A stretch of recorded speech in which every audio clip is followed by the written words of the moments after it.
आज मैं जिस टॉपिक पे बात करने वाला हूँ वह सुनकर आपके रोंगटे खड़े होने वाले हैं। हिमालय की गहराइयों में छिपा हुआ एक ऐसा रहस्य जो सदियों से इंसान को परेशान कर रहा है। रूपकुंड का झील, जिसे लोग कंकालों की झील के नाम से भी जानते हैं। कहते हैं सन 1942 में जब यहाँ बर्फ पिघली तो दिखाई दिए सैकड़ों कंकाल। लेकिन यह कौन थे? क्या यह प्राचीन तीर्थ यात्री थे जो किसी अज्ञात हादसे का शिकार हुए थे, या फिर किसी प्राचीन अनुष्ठान का खौफनाक सबूत थे? वैज्ञानिकों ने जांच की, इतिहासकारों ने खोज किया, लेकिन हर सवाल के साथ और भी गहराता गया इस झील का रहस्य। यहाँ तक कि स्थानीय लोग इसे देवताओं का श्राप तक मानने लगे हैं। चलिए चलते हैं उस रहस्यमय सफर पर जहाँ हर कदम आपको हैरान कर देने वाला है। हिमालय की बर्फीली चोटियों के बीच 16,500 फीट की ऊंचाइयों पर एक रहस्यमय झील है जिसका नाम है रूपकुंड। यह झील अपने पानी के लिए कम और उसमें पड़े हुए सैकड़ों कंकालों के लिए अधिक प्रसिद्ध है। कहते हैं जब बर्फ पिघलती है तो झील के भीतर छिपा यह रहस्य दुनिया के सामने आ जाता है। रूपकुंड को पहली बार 1942 में चर्चा में लाया गया था, जब एक ब्रिटिश वन अधिकारी ने यहाँ सैकड़ों कंकाल देखे थे। यह कंकाल झील के किनारे और इसके भीतर बिखरे हुए थे। वर्षों तक इस झील को लेकर अटकलें लगती रही। यह कंकाल किसके हैं? क्या यहाँ कोई भयानक दुर्घटना घटी थी, या यह किसी अनजान बीमारी का शिकार हुए थे? वैज्ञानिक अनुसंधान से पता चला कि कंकालों का संबंध 9वीं सदी से है, यानी यह कंकाल लगभग 1200 साल पुराना है। लेकिन इनकी मौत कैसे हुई, यह सवाल आज तक हर किसी को उलझाए हुए रखा है। DNA परीक्षण से स्पष्ट हुआ कि झील के पास दो अलग अलग समूह थे। एक समूह दक्षिण भारत के लोगों का था और दूसरा स्थानीय पहाड़ी जनजातियों का था।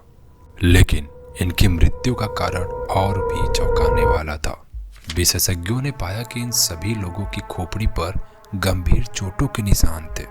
चोट का कारण न कोई हथियार था, न ही कोई लड़ाई। ऐसा माना जाता है कि यह लोग तीर्थ यात्रा पर थे और अचानक आसमान से बर्फ के बड़े बड़े गोले गिरे, यानी ओले बरसने लगे। यह बर्फीला तूफान इतना विनाशकारी था कि हर कोई वहीं मारा गया। स्थानीय किंवदंती कहते हैं कि एक बार राजा जस धवल अपनी रानी बलम्पा और पूरे दरबार के साथ नंदा देवी के मंदिर की तीर्थ यात्रा पर निकले थे, लेकिन रास्ते में उन्होंने अनुशासन तोड़ा, मौज मस्ती की और देवी का अपमान किया।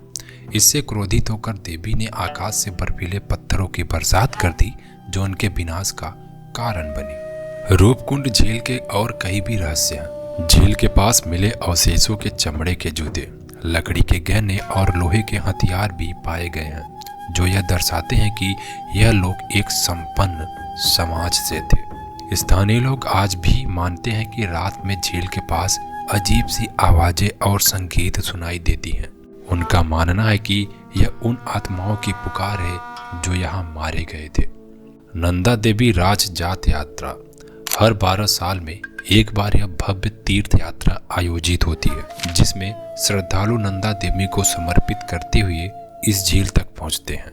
झील के पास का वातावरण बेहद ठंडा और अप्रत्याशित है। यही वजह है कि कंकाल और अन्य अवशेष इतने लंबे समय तक संरक्षित रहते हैं। आज रूपकुंड झील उन साहसी ट्रेकर्स और रहस्य प्रेमियों का सपना है जो हिमालय की कठिनाइयों को पार करके इस झील तक पहुंचते हैं।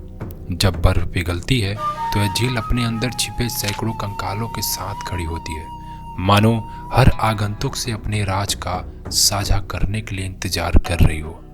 इस झील को देखकर ऐसा लगता है जैसे समय ने यहाँ कदम रोक लिया हो। यह न केवल प्रकृति की एक अद्भुत कृति है, बल्कि उन कहानियों का प्रतीक भी है जो सैकड़ों वर्षों से अनसुनी पड़ी है। रूपकुंड झील न केवल ऐतिहासिक और वैज्ञानिक रहस्य है, बल्कि यह प्रकृति की ताकत और मनुष्य की सीमाओं का प्रतीक है। यह हमें सिखाता है कि जीवन कितना नाजुक है और हमारी हर गतिविधि का प्रभाव हमारी प्रकृति और संस्कृति पर पड़ता है। झील के आसपास बर्फ से ढकी चोटियां, हरी भरी घाटियां और दुर्लभ पौधे इसे और भी अनूठा बनाते हैं।